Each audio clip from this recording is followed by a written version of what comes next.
So what is an angle anyways?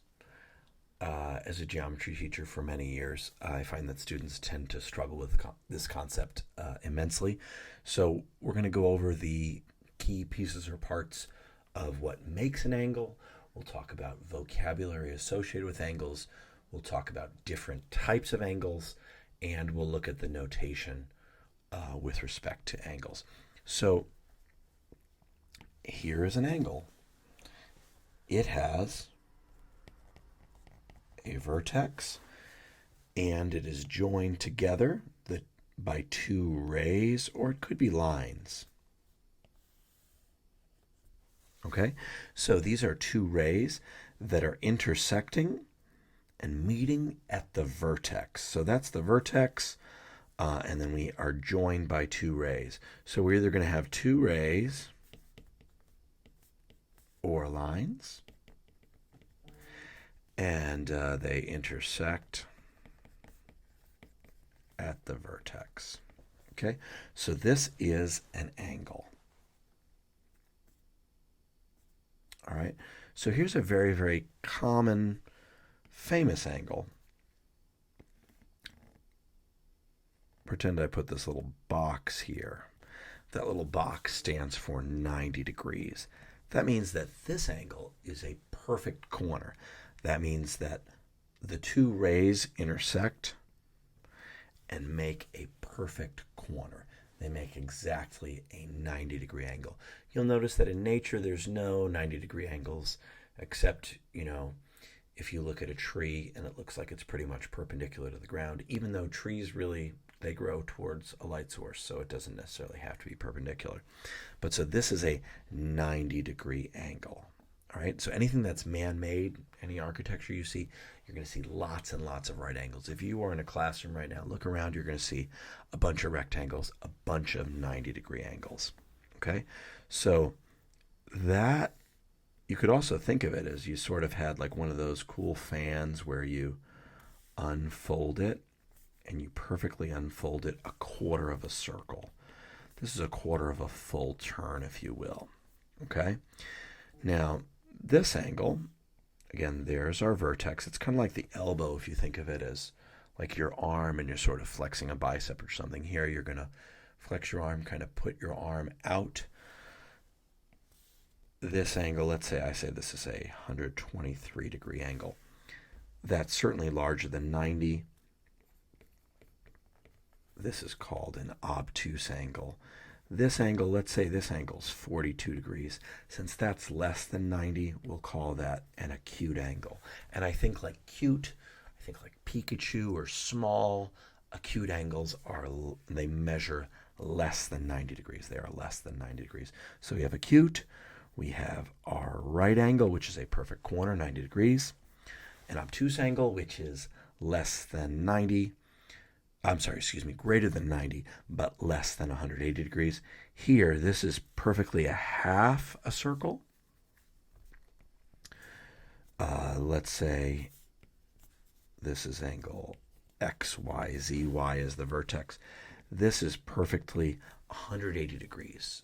A straight line is 180 degrees. Why? Because it's a half a circle. And if you keep going with it, it'd be another half a circle. 180 plus 180 is a perfect 360 degrees, which is how we measure a circle. It's how many degrees are in a circle. One thing that's kind of cool is, how there's 365 days in a year? Well, I'm pretty sure the reason why humans chose 360 is because on Earth we revolve around the sun once every 365 days, which is about 360 days-ish. But what's nice is 360 degrees, there's a lot of numbers that are divisible or go into it. Okay, so here, if we have a ray, again, here's our vertex, that's like the elbow, and we go all the way around. This, my friends, is a 360-degree angle. This is like a perfect circle. So that's like one full turn. And this is helpful for if you're watching the Winter Olympics and you want to talk about the stunts that, your favorite snowboarder's doing. It's very, very useful to be able to communicate about angles in a variety of ways. So again, we have acute, we have right, we have obtuse, we have a perfect circle. Okay, so naming an angle. Let's just have some sort of a funky picture here. Okay, so let's have our favorite letters. And so in your mind, I want you to think of one of those fans that you could fan yourself with. Like we did this much turning. That's one piece or part. And then we also did this much turning. Okay? So in this picture, we have some interesting things here. If I wanted to communicate this blue angle on the left, I could call it angle 1. That is referring to the object that is the blue angle that I have highlighted. I could also refer to it as angle A, B, C. And you just kind of walk it like you talk it. A, B, C. I could also call it angle, walk it like you talk it, C, B, A. Imagine like Miss Frizzle style, you're walking along the angle, you would see C, followed by B, then A. So all three of those ways are acceptable ways to communicate angle 1, the angle on the left. An unacceptable way, if I say angle B, you don't know if I mean this much turning, that much turning, or even the half circle turn. So angle B is unclear in this context. It's not conceptually correct. Okay? If I wanted to communicate angle 2, I could say angle 2. I could walk from one end to the other, CBD, or I could do angle DBC. What would be unacceptable is if I said CDB.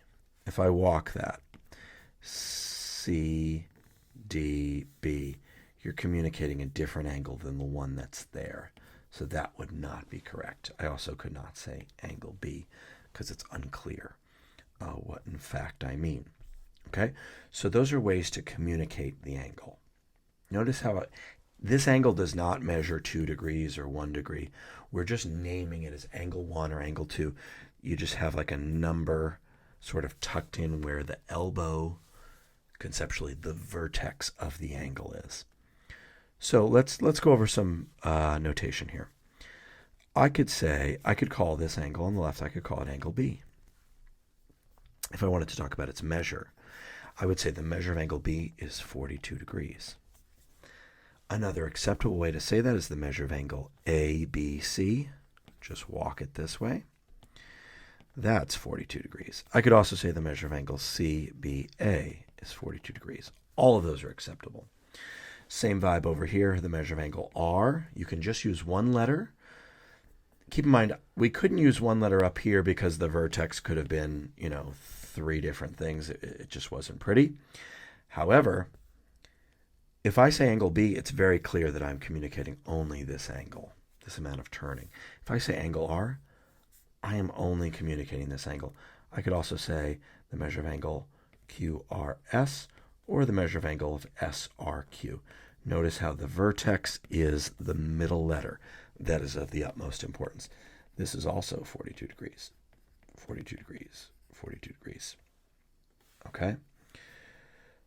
Interesting style points here. Okay?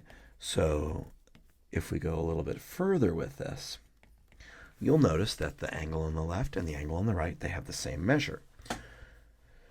So everything we've done so far, we've said the measure of, that's that M bit of notation. And we are using degrees. I could also say that the measure of angle B is equal to the measure of angle R. Why? Well, they each measure exactly 42 degrees. Moreover, notationally, I could say angle B is congruent, aka it is the same size and shape as angle R. And that's where I'm talking about the objects of the angles themselves. Okay? So comparing these two situations and understanding the minutia and the difference is huge. You're not allowed to say something like the measure of angle B is congruent to the measure of angle R. That's not acceptable. You can't say that angle B is equal to angle R. Angles can't be equal. If they're the same measure, they can be congruent. So you have to really, really, really be careful here. All right, so here's an interesting situation. Ooh, I notice that angle ABC is 52 degrees. So I'm going to draw like a bit of an arc, and I'll do a tick mark. Similarly, the measure of angle CBD is also 52 degrees. What we would say is that ray, so start at the end point, go through C, ray BC bisects angle ABD. Why?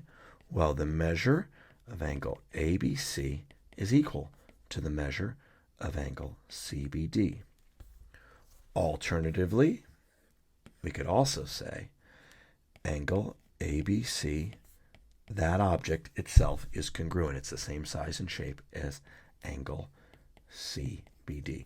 Because of both and or either of these reasons, we can say that BC is a special ray that is perfectly splitting or cutting this angle into two congruent parts. In this case, if you bisect an angle,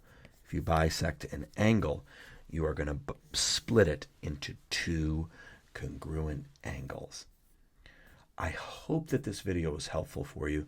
I've taught geometry, my goodness, 50, 60 times, and I think students really struggle with this concept of an angle. So think of it as a certain amount of turning.